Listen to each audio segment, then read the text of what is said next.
Well, welcome to the Weekend Review for Module 5, Week 5. Okay, so we've got a lot going on this week. Let's talk a little bit about last week, though. Last week was our finance and kind of economics symposium where we revisited some of those concepts in finance and economics. Did your knowledge summary on healthcare efficiency.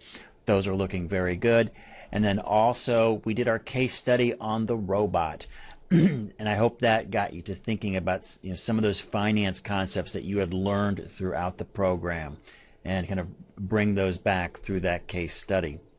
Okay, this week is kind of this is one of these major culminating modules or units that you're going to have. And this week we're going to be studying management. And when you think about what is that term management, is it just to boss people around? Well, we talked a little bit about leadership. That's a component, but that's not necessarily management. You can be a great manager and maybe not the best leader. Now, I would say that management, a component of management or a tool available to management are leadership styles and theories, but you could have a manager who's very good, who may not be scoring excellent on the bigger picture leadership area. And that's okay. You need all kinds of people in an organization. And you yourself can serve those various roles. So you may not want to be the leader, but you may want to be a manager. So what is management? Management, a lot of people refer to it as both an art and a science. The art part is getting folks to be more productive, more efficient with you there than without you. Now you have to be very careful. If they're more efficient without you being there, that's a big red flag. But it's, again, you're adding value to a group or an organization or of individuals by your presence. The science is how you do that, how you make them more efficient. And there are, as you've gone through the program, there are so many scientific tools about how to organize groups and organizations to produce and be more efficient and work together collectively than individually to produce a superior outcome as a collective unit than versus individual units. So that is kind of the art and the science of management. And so we're going to talk a little bit about management this week. You'll be applying a case study, very interesting case study. Probably it's like the worst job in the world that you would get. And most likely as a new manager or administrator, you're not going to be in the best, usually you'll not get the best high profile positions right away. As we've talked about, careers are evolved over many years. They do not happen immediately after graduation.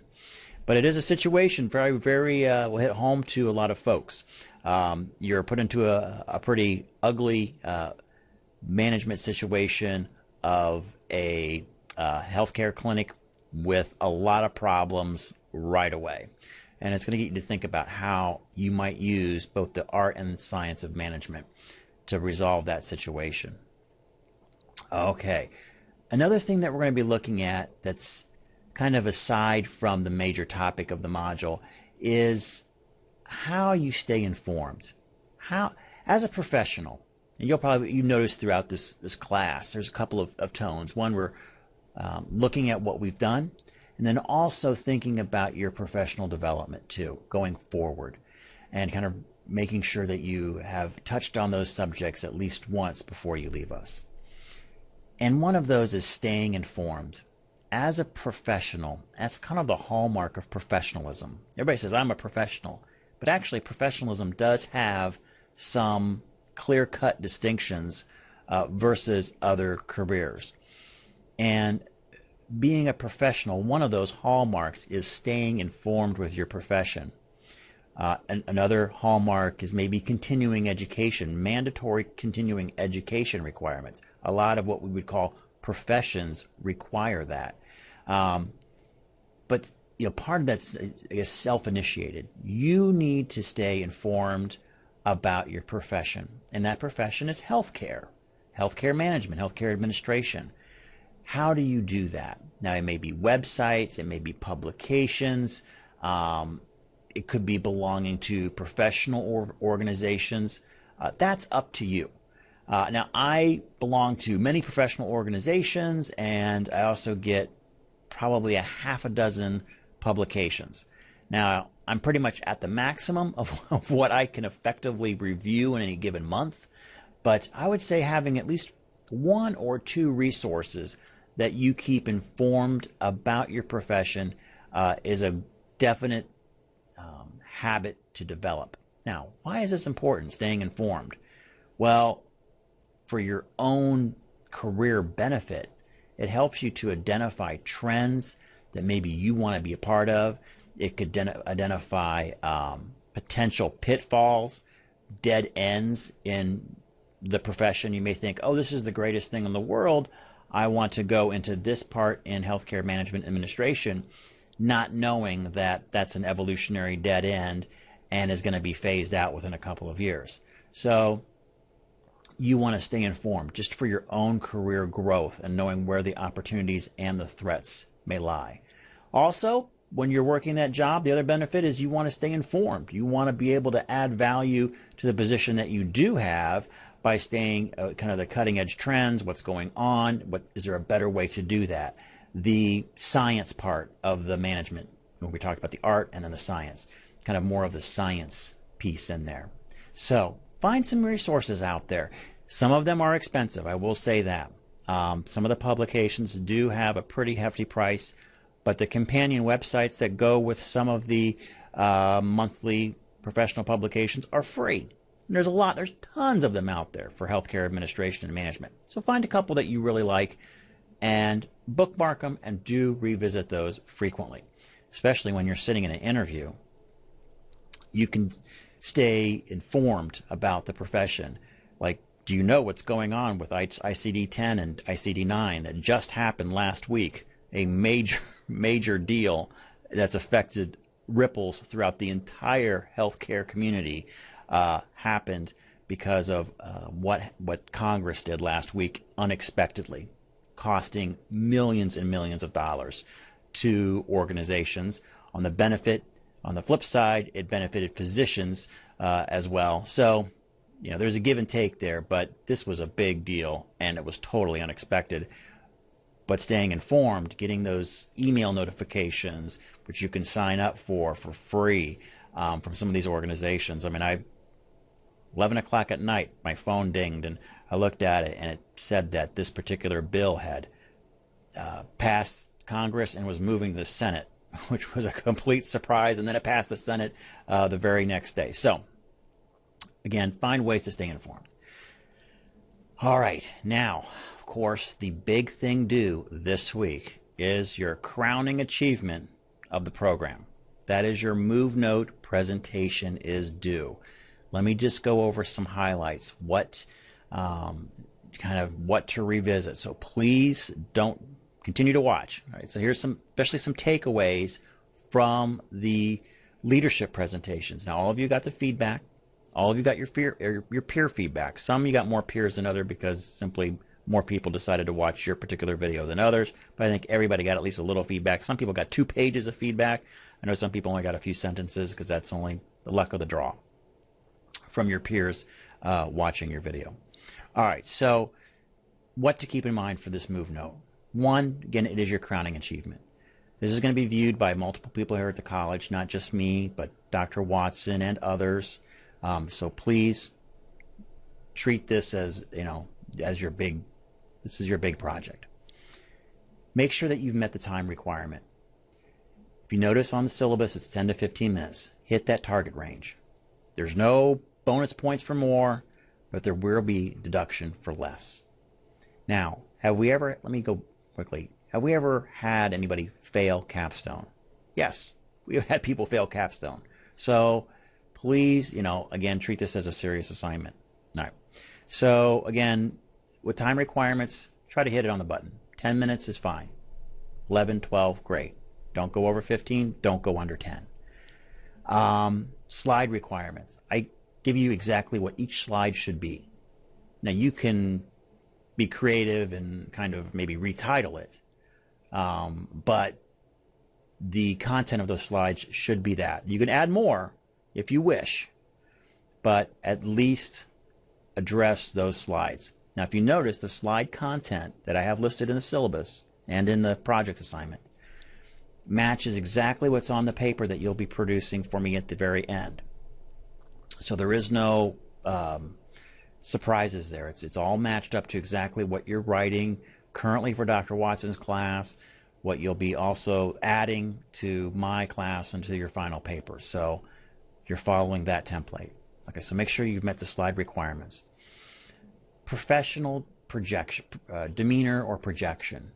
Make sure that you're, now in the leadership move notes, I was lenient. I know the first time doing it. And some of you were outstanding with the professionalism and the projection. Others could use some improvement. So remember, I would think like, how would I dress? How would I speak in an interview? That's exactly the kind of tone and look that you want to have for your move note presentation. Okay, so remember that professionalism. Doesn't mean you need to be stiff.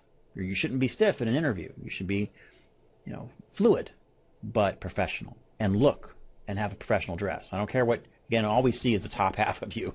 You could be wearing shorts and flip-flops on the bottom half. We don't care. But as long as the top half looks professional, you're good. In your delivery, many of you did a great job in your delivery. It was very interesting. Actually, I wanted to watch it. It was, engaging.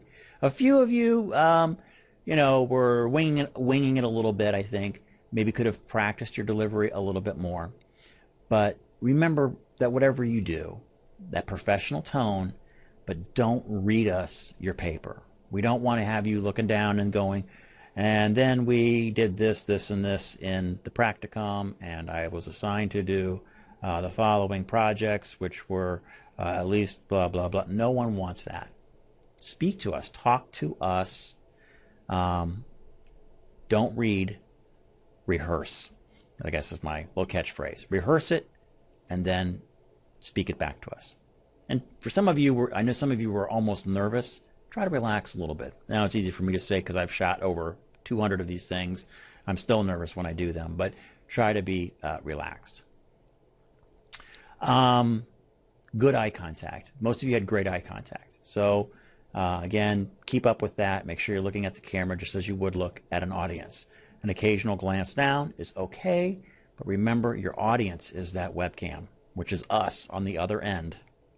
So please be respectful of the audience and look into the camera.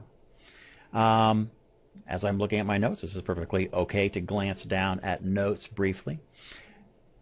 Good lighting. Many of you hit this right on the head with lighting.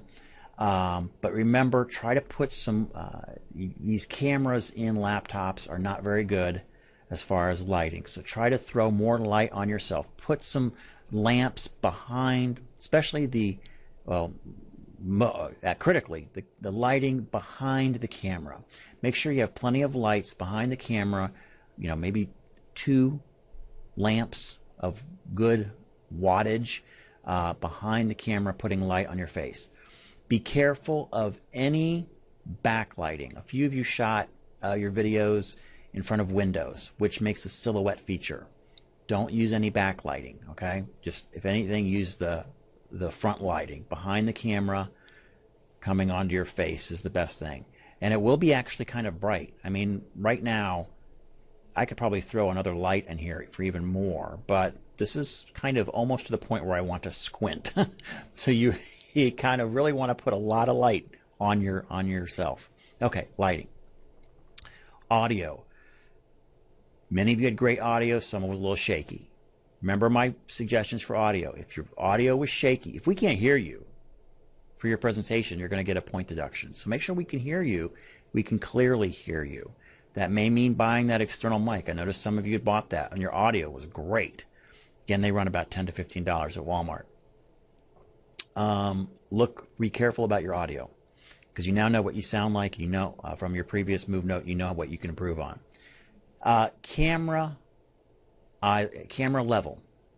A few of you did absolutely fine. You obviously had watched the tutorial video and it was perfect, your camera angle. You either took your laptop, you built it up, or you did something because it was perfect. A few of you were looking down at us. So you were still doing the traditional laptop camera open and the angle of the camera coming up. You know, we're kind of, man, not to be gross, but you kind of get that up nostril shot, up the nose shot. You want to make sure that the camera is at eye level, so we're looking kind of right at you. And the way to do that is just simply build up your laptop, put it on some books or a box or something. It's not that hard to do. All right, so with the camera eye level, there were a few videos that had some shake to them. Now, again, I'm not trying to make you Steven Spielberg, but it's distracting when we're trying to listen to your content, that you're shaking all over the place. And what that was happening, I think some of you had built up your laptops, but you were using the trackpad or the keys on the laptop to advance. I would recommend, if you can, just be careful when you do that you're not shaking the camera, or try to be reduce the shake as much as possible. Know that every time you touch that laptop, it's going to shake. And it's going to be amplified through that camera. Maybe just find an old mouse. I love using wireless mouse, but an external mouse, just so you don't have to touch the camera, which is, again, inside your laptop. And you're causing that laptop shake. So be careful about that. Neutral backgrounds. Many of you did a great job, very neutral backgrounds. There was no, all of you did very, I say, well with the backgrounds. There was nothing that was like, oh my God, which we've had in the past, where there's been some very interesting things in the background. I think all of you did very well. Again, I would just try to look for something more, kind of keep it neutral, even if it's just shooting up against a white wall. Do not do your videos from a couch or a sofa.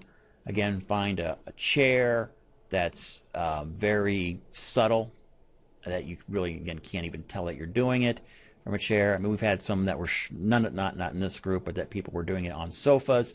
Not good. Again, good seating, a nice simple chair, and a very neutral background.